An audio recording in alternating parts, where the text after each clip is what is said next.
আমি তো রাইন তো গেছি গা দিয়ে তার বাড়ি আর তারা তো মদ খাইছে। আমি একটা সময় এসে দেখি চারজনে সবাই মিলে বইছে নিচে। তারপরে আমি যাই ঘুমাই গেছি। তারপরে আমার মাসি তারা ডাক দেওয়া করতেছে তোর বাবু কারে মারছে। তা আমি দৌড় দিয়ে আইসি মামা তারা বাড়ি গেছিলাম। মামা তারা বাড়ি দিয়ে কইছি যে মামি এমনি বাবু বলে কার জানি মারছে। তা লাইছি আমার বাবু তো পাগলের মতন হইতেছে আর কইতাছে আমি মার্ডার করছি। আমি তো সামনে যাইতেছি না বাবুর ডরাইয়া। তার বাবু মানে চিল্লাইতেছে রাস্তায়। তারপরে লাস্টরা এখান থেকে নিয়ে আমি দেখছি না আমার মানুষও কইছে আমি শুনছি ওই রান্নাঘর থেকে নিয়ে এখানে রাখছে নিয়ে লাস্টরে বাবুই রাখছে। তারপর নিয়ে তারপরে আর তো কিছু কইছে না। তারপর জল টল খাইছে আমার সাথে কথা কইছে আর কিচ্ছু কইছে। দুজনেই কি পিটাপিট হয়েছে এরকম? হ্যাঁ দুজনেই আমরা করে মদ খাইছে দুজনের পিটাপিটি হয়েছে। তখন ওই সময় তো তুমি আসলে না? আমি আসলাম না, আমি গেছিলাম গা মানে দিদার বাড়ি। কি লাগে তোমার? হ্যাঁ এই তোমার বাবার সঙ্গে যে আছে মারা গেছে সেটা বাড়িটা কোন জায়গা? বাড়িটা বোধ ওই দিকে এটা কি করছো ওই এদিকে না? এই গ্রামই তো করে না? তোমরা কইবেন আমরা 4 বোন 1 ভাই। 4 ভাই 4 বোন 1 ভাই। তুমি ছোট না? আমি ছোট, আমার থেকে ভাই আছে ছোট। বাকিরা সবাই বিয়ে হয়ে গেছে। আগে এইভাবে খাইতো নি তারা? সবসময় মদ খাইতো না? এটা তো খাইতো বাবুর সাথে মরবার আগের দিন আসতো, একদিন আসতো মদ খায়া গেছে। আর 4 জন যে আছে তুমি যে কইছো 4 জন আছে কই সেটা চিনি তো আমার একটা মামা লাগে একটা দাদু লাগে আর এক মসজিদে এটা চিনি এর কিছু লাগে না। না যারা আছিল এটা চিনি। আর 2 জন আসলো না? 3 জন আসছিল? 2 জনে চিনি আর একজনকে চিনি না। বেড়াতে মসজিদ এটা চিনি, 2 জনে চিনি। তোমার বাবার নাম কি? আমার বাবার নাম Tati। এই জায়গার পাড়া নামটা? Tati। গত রাত্রে অনুমান 1টার সময় আমার কাছে খবর আয় যে পূর্ব গণকিতে একটা মার্ডার হয়েছে। ওই হিসাবে নাইট মোবাইল অফিসার যারা আসলাম তারা ইমিডিয়েটলি অ্যাটেন্ড করার পরে যে জায়গাতে ঘটনা হয়েছে বাড়িটা এসে টাটির বাড়িতে এসে তার এই ঘটনাটা স্থলে ডেড বডি আর তারে পাওয়া গেছে। তাদের অ্যারেস্ট করে নেওয়া হয়েছে। তদন্তের মধ্যে দেখতে এবার কে জড়িত থাকতে পারে। যে মারা গেছে তার নাম কি? যে মারা গেছে তার নাম হচ্ছে রবীন্দ্র শুক্লবৈদ্য। ঘটনাটা সূত্রপাত কেটে ঘটনাটা এসে যেটা আমার কাছে খবর আছে তারা একসাথে বইয়া মদ খাইতেছিল।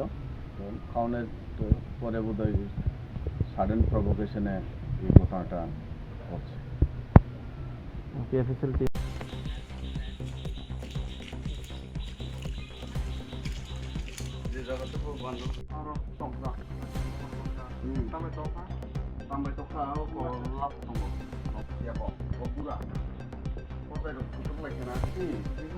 আমি দেখি ড্রেগিং খাইয়ে ফাইদি মুসুক জরা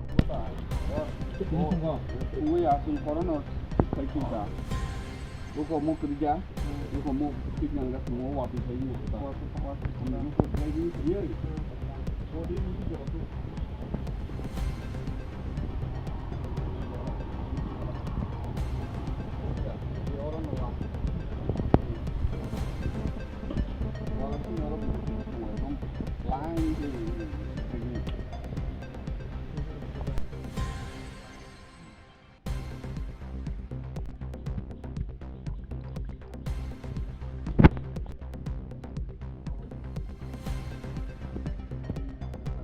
তুমি কে আছে?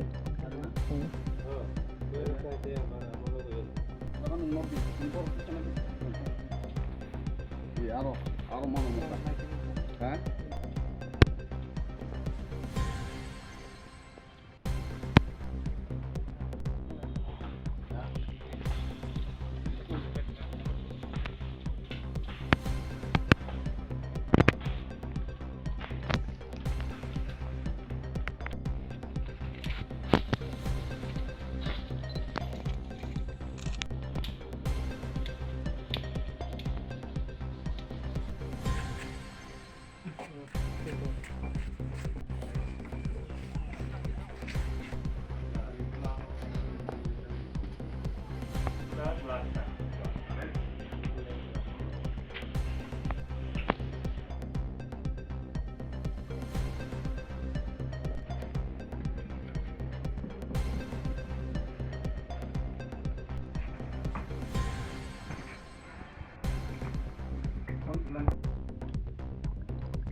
মনে করেন একটা দেড়টা বাজে আমরা বাইক দিয়েছি বলে আমরা এখানে একজন টমটম ড্রাইভার রাত্রে 2:30-3টা বাজে না এই সময় আমার ডাক্তার স্যার আমি উঠছি করে দেখেছে হাতিপাড়া একটা লাশ পড়ে দিয়েছে এখন এটা আমরা তো বালা করে চিনছি না দেখে তোর বাবা নেই আমি গিয়ে সেরে আমার স্যারেরা লইয়া গেছি গিয়ে দেখি আমার বাবা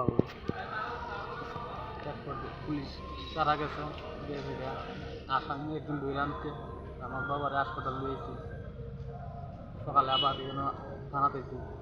আচ্ছা, তো আপনার কি ধারণা কিভাবে তেনরে মারতে পারে, তো কি কারণে আপনি কোনো ধারণা আছে? সেলি পাওয়া গেছে বাস পাওয়া গেছে যে বাইরে মারতে যান ডিম রক্ত মুক্ত লেগে গেছে থানার মধ্যে আনছিল আবার মনে নিচ্ছে। যে আপনার কোনো সন্দেহ আছে নাকি এর উপরে যে কেউ করতে পারে? বাড়ির মালিক হয় স্বীকার করছেন না আপনিও জানতে পারছেন কোনোভাবে? জানতে পারছি আমরা বাড়িতে একজন আছে বিশুদেবনাথ করিয়া এরা রাত্রে ঘটনার পরে গিয়ে এরা ডাকছে আসামি মত কে দিছিল দেখে কইছে ও মুখরে আমি মারছি তোরা আয় এ কইছে আমি একলা যাইতাম না এ আমরা কিন্তু একজন মেম্বার আছে অরবিন্দ পাল এরা ফোন করছে পরে এরা লইয়া আমরা প্রধানের গানও গেছে প্রধানের গানও গিয়া সেটা প্রধানটা লইয়া পরে থানার জানা নিয়েছি থানা গেছে পরে আমি এই জায়গাতে মেন জায়গাতে। তোমার বাবার নাম কিটা? রবীন্দ্র স্কুল। বয়স কত? বয়স 80-82। তিনি কি করেন? কোনো কাজ করে না আর 10 বছর। বাড়িটা জঙ্গলমহলের বাম দিকে।